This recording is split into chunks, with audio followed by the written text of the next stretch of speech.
Guys, आपने जियो के बारे में तो जरूर सुना होगा। जी हाँ, रिलायंस इंडस्ट्रीज के मालिक मुकेश अंबानी की टेलीकॉम कंपनी की ही मैं बात कर रहा हूं।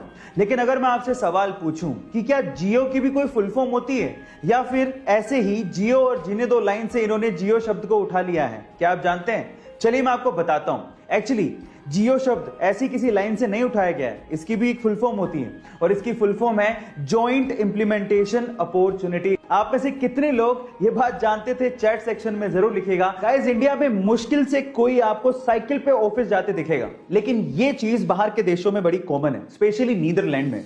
गाइस, नीदरलैंड में बहुत से लोग साइकिल पे ऑफिस जाना प्रेफर करते हैं। क्या उसके पीछे का रीजन जानते हैं? उसके पीछे का रीजन सुन के आप लोग हैरान रह जाओगे, क्योंकि वहां की कंपनियां अपने एम्प्लॉइज को साइकिल पे ऑफिस आने के लिए एक्स्ट्रा पैसे देती है। जी हां गाइस, वहां पर हर 1 किलोमीटर साइकिल चलाने के लिए एम्प्लॉइज को लगभग 16 रुपए दिए जाते हैं। उसके पीछे का रीजन भी बहुत साफ है। पहला, एनवायरनमेंट की सेफ्टी, दूसरा, फ्यूल कंजप्शन को कम करना, और तीसरा, फिटनेस, फिजिकल फिटनेस। गाइस, क्या आपको भी लगता है कि ये आइडिया इंडिया में भी इंप्लीमेंट होना चाहिए? चैट सेक्शन में जरूर लिखिएगा। और गाइस, आपके साथ भी ऐसा बहुत बार हुआ होगा कि जब आपसे किसी ने पेन मांगा होगा और वापस ही नहीं किया होगा, और अगर आपने अपना पेन वापस नहीं मांगा तो वो पेन गायब। और दुख तब ज्यादा होता है जब आपका वो पेन आपके लिए लकी होता है। अब इसका क्या इलाज है? देखिए, इसका बहुत सिंपल सा इलाज है। जब अगली बार आपसे कोई पेन मांगे तो आपको पेन तो देना है, लेकिन उसका ढक्कन नहीं देना। ऐसा मैं इसलिए बोल रहा हूं कि जनरली लोग बिना ढक्कन वाले पेन को अपनी जेब में नहीं रखना पसंद करते, और इससे आपको आपका पेन मिलने के चांसेस बढ़ जाएंगे। गाइस, ये अमेजिंग फैक्ट जान के आपको कैसा लगा? चैट सेक्शन में जरूर लिखिएगा। गाइस, इंग्लिश लैंग्वेज में बहुत सारे ऐसे वर्ड्स हैं जिनका मीनिंग सेम होता है, लेकिन उनको यूज करने की जगह अलग अलग होती है। जैसे एग्जाम्पल के तौर पे पहला एग्जाम्पल लेते हैं बाय एंड परचेज का।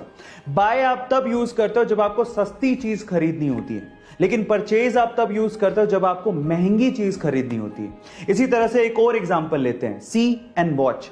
सी आप तब यूज करते हो जब आपको स्टेटिक यानी कि स्थिर चीज को देखना होता है, और वॉच आप तब यूज करते हो जब आपको डायनामिक यानी कि गतिशील चीज को देखना होता है ना? ये अमेजिंग फैक्ट। गाइस, अक्सर ये हम लोग सुनते आए हैं और हमारी किताबों में पढ़ते भी आए हैं कि कश्मीर से कन्याकुमारी तक भारत एक है।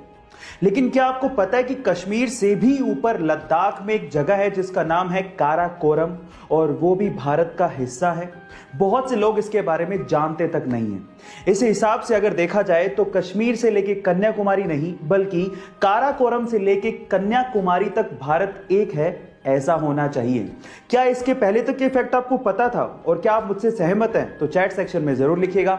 और ऐसे अमेजिंग वीडियोस। हमारे शरीर में फेफड़े ही वो पार्ट हैं जिसकी वजह से शरीर के एक एक अंग को ब्लड के थ्रू ऑक्सीजन पहुंचती है, यानी कि हमारी बॉडी के लिए ऑक्सीजन लंग्स यानी कि फेफड़ों से ही आता है। अब आप फेफड़ों का काम तो समझ ही गए हैं, तो अगर मैं आपसे सवाल पूछूं कि पृथ्वी का फेफड़ा किसे कहा जाता है, तो आप लोग क्या कहेंगे? यानी कि पृथ्वी को एक्चुअली ऑक्सीजन कहां से सबसे ज्यादा मिलती है? चलिए मैं आपको बताता हूं। पृथ्वी का फेफड़ा कहा जाता है अमेज़न के जंगलों को, जो कि दुनिया के सबसे बड़े रेन फॉरेस्ट माने जाते हैं, जहां से पृथ्वी को 20% यानी कि 20% ऑक्सीजन मिलता है। गाइस, आपको ये इंफॉर्मेशन कैसी लगी? चैट सेक्शन में जरूर